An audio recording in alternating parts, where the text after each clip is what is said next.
الکسی یگوروف نماینده وزارت کارهای داخلی روسیه در تاجیکستان روز 27 دکامبر در نشست خبری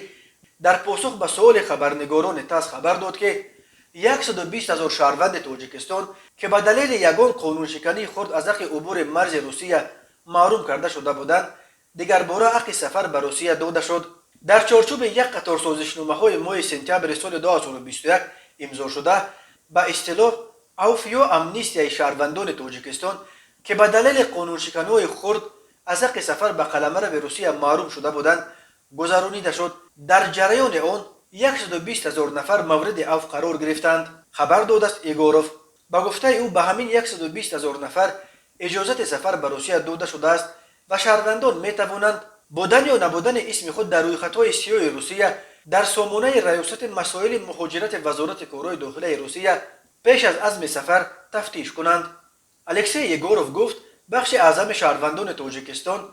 به سفارت روسیه محض پیرامون همین مسئله مراجعت میکنند. چند سال پیش شماره شهروندان تاجیکی که بر روی خطای سیاه روسیه افتاده و به سبب زپرت به اون کشور سفر کردن نمیتوانستند از 300,000 نفر گذشته بود. سالهای آخر موج اخراج‌ها از روسیه ظاهراً کمتر شد ولی عفو یکباره 120,000 مهاجر تاجیک نشان میدهد که شماره افراد تحت زپرت همچنان خیلی زیاد بوده است. برای تاجیکستان که یک کشور مهاجر فرست و وابسته پول مهاجرانش است و روزگار اکثر خانواده ها از حساب پول فرستاده عزیزان مهاجرانشان میچرخد، تحت زپرت افتادن و از حقوق سفر به روسیه محروم شدن هر مهاجر تاجیک به معنای از یک منبع مهم تأمین زندگیش محروم شدن دست کم یک خانواده در تاجیکستان است.